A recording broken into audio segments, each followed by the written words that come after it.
नमस्कार प्रिय विद्यार्थियों, जीवी पॉइंट में आपका हार्दिक स्वागत व अभिनंदन। आज अपन कक्षा 6-7 प्रवाह हिंदी कार्य पुस्तिका जो 2024-25 में चल रही है उनके कार्यपत्रक 56 से 60 तक को हल करेंगे। मैं उम्मीद करता हूं कि आपको ज़रूर समझ में आएंगे। साथ ही साथ मैंने अब तक कार्यपत्रक 1 से 55 तक हल करवा दिए हैं। आप अपने चैनल जीवी पॉइंट में जाके देख सकते हो। शुरू करते हैं आज का कार्यपत्रक नंबर 56। कार्यपत्रक 56 में गद्यांश और पद्यांश को पढ़कर समझ के साथ उत्तर देने हैं। निम्नलिखित कविता को पढ़कर दिए गए प्रश्नों के उत्तर लिखिए। कविता को पढ़ लेते हैं कि राणा था रणधीर अकेला, था प्रताप प्रणवीर अकेला, साहस का पुतला था भारी, मेवाड़ी सपूत अलबेला। मर्यादा का प्रतिपालक था, दुश्मन का प्रतिफल घालक था, अंत समय तक टेक ने छोड़ी, वह स्वराज्य का संचालक था। इसी तरह कविता की लाइनें हैं वो आपके सामने हैं। अब इससे संबंधित जो प्रश्न है उसे अपन हल करेंगे। देखते हैं प्रश्न नंबर 1 को। महाराणा प्रताप ने अपनी मातृभूमि की रक्षा के लिए युद्ध किया था। किससे युद्ध किया था? तो वो थे अकबर, मुगल सम्राट अकबर जो थे उससे युद्ध किया था। दूसरा प्रश्न देख लेते हैं। महाराणा प्रताप ने अंत समय तक टेक न छोड़ी। महाराणा प्रताप जो थे उन्होंने अंत समय तक टेक न छोड़ी, तो प्रताप की क्या टेक थी? तो महाराणा प्रताप की टेक क्या थी? महाराणा प्रताप की टेक मेवाड़ को मुगलों से आज़ाद कराने की थी। मेवाड़ जो था उसको मुगलों से आज़ाद कराने की उनकी टेक थी, उनकी जिद थी। टेक का मतलब होता है जिद। उनकी क्या थी? जिद थी, उनकी जिद थी। आगे तीसरा प्रश्न देख लेते हैं। प्रतिपालक शब्द में क प्रत्यय लगा हुआ है, क्योंकि प्रतिपाल मूल शब्द है, उसमें क प्रत्यय लगा हुआ है। आप भी इस पद्यांश में से ऐसे शब्द ढूंढ कर लिखिए। तो इसमें एक शब्द मिलता है रणधीर। तो रणधीर में आप देखोगे तो रण और धीर। प्रणवीर में देखोगे प्रण और वीर। इस तरीके के शब्द देखने को मिलता है, जैसे प्रति पाल धन क प्रतिपालक, इस तरीके से। देखते हैं आगे प्रश्न नंबर 4 को। महाराणा प्रताप ने अपने देश की स्वतंत्रता के लिए संघर्ष किया, कभी हार नहीं मानी। ऐसे ही महान देशभक्तों के नाम बता सकते हो, क्योंकि महाराणा प्रताप जैसे भी महान देशभक्त हुए हैं उसमें अगर भगत सिंह का नाम ले लें तो वो कोई कम नहीं थे। सुभाष चंद्र बोस का नाम ले लें, वो भी देशभक्त थे। मंगल पांडे जो थे ये भी देशभक्त थे। बाल गंगाधर तिलक देशभक्त थे। विपिंद्र चंद्र पाल देशभक्त थे। लाला लाजपत राय देशभक्त थे। आगे बढ़ते हैं प्रश्न नंबर 5 की तरफ। उपयुक्त पद्यांश में महाराणा प्रताप की कौन कौन सी विशेषताएं बताई गई हैं?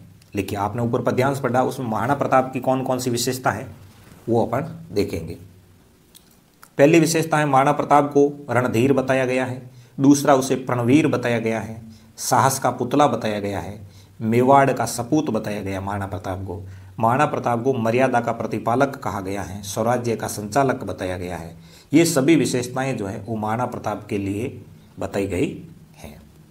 आगे बढ़ते हैं कार्यपत्रक नंबर 57 की तरफ। गद्यांश व पद्यांश जो है इनको पढ़ करके प्रश्नों के उत्तर देने हैं। तो पढ़ लेते हैं।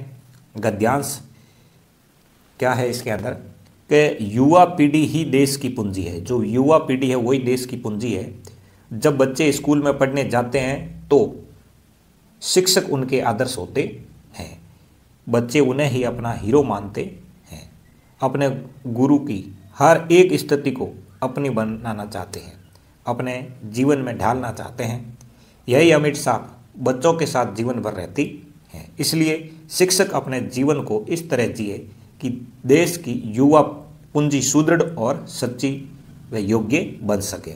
यानी एक विद्यार्थी जो होता है वो अपना रोल मॉडल अगर किसी को मानता है तो वो मानता है शिक्षक को। शिक्षक को अपना रोल मॉडल मानता है। शिक्षक जैसा करेगा विद्यार्थी भी उसी का अनुसरण करता रहेगा। इसलिए एक शिक्षक जो होता है उनको अपने जीवन को इस तरह जीना चाहिए ताकि वो भी उसी तरह जिंदगी जी सके। अब इससे संबंधित प्रश्नों को देख लेते हैं। प्रश्न आता है, देश की पूंजी बताया गया है। देश की पूंजी किसे बताया गया है? आज की जो युवा पीढ़ी है उसको देश की पूंजी बताया गया है। युवा जनों के आदर्श होते हैं। कौन होते हैं युवा जनों के आदर्श? शिक्षक जो होते हैं वो युवा जनों के आदर्श होते हैं। इस गद्यांश का शीर्षक क्या हो सकता है? क्या कृषक, नेता, आदर्श शिक्षक, देश? तो इस गद्यांश को पढ़ा तो इसमें आदर्श शिक्षक है, रोल मॉडल जो टीचर है वही होगा इसमें। योग्य का विलोम क्या होता है? तो योग्य का विलोम होता है अयोग्य। योग्य का विलोम अयोग्य होता है। बढ़ते हैं आगे प्रश्न नंबर 5 की तरफ। 5 नंबर प्रश्न देख लेते हैं। बच्चों पर किसकी अमिट छाप जीवन भर रहती है? तो बच्चों पर उसके जो गुरु होता है उस गुरु की जो अमिट छाप है वो जीवन भर रहती है। शिक्षक को अपना जीवन किस प्रकार जीना चाहिए? एक शिक्षक होने के नाते एक शिक्षक को अपना जीवन है वो इस तरह जीना चाहिए कि देश की युवा पूंजी सुदृढ़, सच्ची और योग्य बन सके। ऐसा जीवन जीना चाहिए। आगे प्रश्न नंबर 7 देख लेते हैं। अपने प्रिय शिक्षक के बारे में लिखिए और यह भी बताइए कि वो आपको अच्छे क्यों लगते हैं। तो मेरे प्रिय शिक्षक भावेश जी हैं। वे हमें सरल तरीके से गणित विषय समझाते हैं, साथ ही हमारे जीवन में हमें क्या क्या करना है यह भी बताते रहते हैं। तो ये होता है अपना कार्यपत्रक नंबर 57 पूरा। अब देखते हैं कार्यपत्रक नंबर 58। इसी के अंदर भी गद्यांश है। गद्यांश को पढ़ करके प्रश्नों के जवाब देने हैं। प्रत्येक गद्यांश को आप अच्छी तरह से पढ़ोगे तो प्रश्नों के उत्तर आपको इसी गद्यांशों में मिल जाते हैं। आप इसे पढ़ो। क्या लिखा हुआ है कि पैदल चलना हमारे जीवन का अहम हिस्सा है। प्रातः सूर्योदय से पहले उठकर दैनिक सोचक्रम से निपटकर हमें सूर्य का अभिवादन करना है। सुबह जितना संभव हो पैदल चलना चाहिए। सुबह की बहती हवा हमारी प्राणवायु है। पक्षियों का चहचहाना, पेड़ पौधों की सुगंध हमें पूरा दिवस एक ऊर्जा से जीने की ताकत देती है। इस आदत को अपनाने से रोग हमसे दूर रहेंगे और हमारा जो शरीर है वो निरोग रहेगा। देखते हैं प्रश्न नंबर 1 को। गद्यांश को पढ़ने के बाद में इसी गद्यांश से आपको प्रश्नों के जवाब देखने को मिलेंगे। उपर्युक्त गद्यांश में महत्व दर्शाया गया है। किसका महत्व दर्शाया गया है? पैदल चलने का महत्व दर्शाया गया है कि हमें हमेशा पैदल चलना बहुत जरूरी है। अभिवादन करना शब्द का सही अर्थ क्या होता है? स्वागत करना। अभिवादन का सही अर्थ होता है स्वागत करना। इसी तरह आगे देखते हैं प्रश्न नंबर 3 को। प्राणवायु किसे कहा गया है? तो सुबह की बहती हवा जो होती है उसको प्राणवायु कहा गया है। सुबह की बहती हवा को क्या कहा गया है? प्राणवायु कहा गया है। 4 नंबर प्रश्न को भी देख लो कि सुबह सुबह ऐसी कौन सी स्थितियां हैं जो हमें ऊर्जा भर देती है, ऊर्जा से भर देती है। तो सुबह की ताज़ी हवा, पक्षियों का चहचहाना, पेड़ पौधों की सुगंध जो होती है ये हमें ऊर्जा से भर देती है। इसी तरह 5 नंबर प्रश्न, वह कौन सी आदत है जिसे अपनाने से हम निरोग रहेंगे? तो सुबह पैदल चलना, इससे हम क्या करेंगे? निरोग रह सकते हैं। योग और व्यायाम करने से भी हम निरोग रह सकते हैं। यानी अपने जीवन में अपनाने से हम क्या रहेंगे? निरोग रहेंगे। ये चीज़ें अपने को करनी चाहिए। आगे प्रश्न नंबर 6 को देख लेते हैं। सुबह पैदल चलने से क्या क्या फायदे हैं? लिखिए। सुबह पैदल चलने से हमारा शरीर स्वस्थ रहता है, मांसपेशियां सुचारू रूप से कार्य करती है, शरीर में ताजगी और ऊर्जा का संचार होता है। तो ये उत्तर लिखना था। आगे कार्यपत्रक नंबर 59 को देख लेते हैं। ये भी गद्यांश है। गद्यांश को पढ़ करके प्रश्नों के जवाब देने हैं। गद्यांश पढ़ लेते हैं कि भारतीय डाक व्यवस्था का जो उन्नत स्वरूप आज हमारे सामने है वह हजारों वर्षों से लंबे सफर की देन है।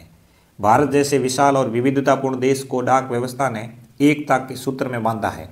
इंटरनेट के युग में भी हाथों से लिखे शब्दों का स्नेह इसी डाक प्रणाली ने जीवित रखा है। सबके सुख दुख को एक जगह से दूसरी जगह पहुंचाने में हमारी डाक व्यवस्था और डाक की धुरी का काम करते हैं। पहले कबूतर भी हमारे डाकिए हुआ करते थे, अब तो विश्व शांति के लिए उड़ाने के काम आते हैं। इसी तरह हमने गद्यांश पढ़ा। अब इसी गद्यांश से सभी प्रश्नों के उत्तर आपको देखने को मिल रहे होंगे। आप देखना, पहला प्रश्न देख लेते हैं कि अब तो वे विश्व शांति के लिए उड़ने के काम आते हैं। तो आपने पढ़ा है कौन आते हैं, कबूतर है, वो विश्व शांति के लिए उड़ने के काम आते हैं। दूसरा, भारतीय डाक व्यवस्था से संबंधित जो वाक्य नहीं है उस पर निशान लगाइए। तो कौन सा भारतीय डाक व्यवस्था से संबंधित नहीं है? हमारे देश को उन्नत किया गया। डाक व्यवस्था हजारों वर्षों का लंबा सफ़र है। हमारी डाक प्रणाली मृत है। इंटरनेट के युग में भी डाक व्यवस्थाएं सही चल रही है। तो ये जो है ये उसके अंदर आपको नहीं मिलेगा कि हमारी डाक प्रणाली मृत है, ये चीज़ उसमें नहीं लिखी हुई है। बढ़ते हैं प्रश्न नंबर 3 की तरफ। हाथ से लिखे पत्रों में स्नेह कैसे जीवित रहता है? कोई भी पत्र आप हाथ से लिख रहे हो तो उसमें आप कह रहे हैं कि स्नेह है, जो प्रेम है, जो प्यार है, वो जीवित रहता है। कैसे जीवित रहता है? जो व्यक्ति हाथ से पत्र लिखता है वह अपने मन की भावनाओं को पूर्णतः पत्र में भर देता है, इससे स्नेह जीवित रहता है। ये जवाब इसको लिखना था। 4 नंबर लिख लेते हैं। भारत की विविधतापूर्ण संस्कृति को किसने एकता के सूत्र में बांधा था? तो भारतीय डाक व्यवस्था ने भारत की विविधतापूर्ण संस्कृति को एकता के सूत्र में बांधा था। अगला, डाकिया हमारे जीवन की धुरी है। कैसे? डाकिया हमारे जीवन की धुरी है क्योंकि डाकिये पत्रों के माध्यम से हमारे सुख दुख को एक जगह से दूसरी जगह तक पहुंचाने का काम करते हैं। आगे 6 नंबर प्रश्न देख लेते हैं। बच्चों 6 नंबर जो प्रश्न है आपका, वो ऊपर जो गद्यांश था उस गद्यांश का सार है, वो आपको अपने शब्दों में लिखना है। आप अपने शब्दों में लिख सकते हो इसे। जैसे मैंने लिखा है कि भारतीय डाक व्यवस्था सबसे प्राचीन और उन्नत है। डाक व्यवस्था ने भारत की विविधता में एकता का कार्य किया, हमारे विचार और सुख दुख को एक स्थान से दूसरे स्थान तक पहुंचाया। तो ये विचार है मैंने लिखे। इसी तरह आप भी अपने गद्यांश के अनुसार अपने शब्दों में अपने विचार रख सकते हो। कार्यपत्रक नंबर 60 को देख लेते हैं। इसी के अंदर भी आपको देखोगे तो पद्यांश मिल रहा है। निम्नलिखित कविता को पढ़कर प्रश्नों के उत्तर देने हैं। कविता को पढ़ते हैं, फिर इन्हीं प्रश्नों के उत्तर अपन इसी पद्यांश से दे रहेंगे। कि युग युग से हम रहे उपासक, गैंती और कुदाली के, हल की नोक लिए लिखते हम, गीत यहाँ खुशहाली के, दर्शन होते इंद्रधनुष के या संध्या की लाली के, हल की नोक लिए लिखते हम, गीत यहाँ खुशहाली के, कोयल मोर पपैये गाते श्याम घटा गहराती है, मधुर स्वरों में कोकिल कंठी बहुएं गीत सुनाती हैं। तो इसमें देखोगे इसी आपको कविता में इन्हीं प्रश्नों के उत्तर देखने को मिलेंगे। पहला प्रश्न देख लेते हैं कि युग युग से हम किसके उपासक रहे हैं? तो युग युग से हम गैंती और कुदाली है इनके उपासक रहे हैं। दूसरा आया है कि वर्षा ऋतु में आकाश में किसके दर्शन होते हैं?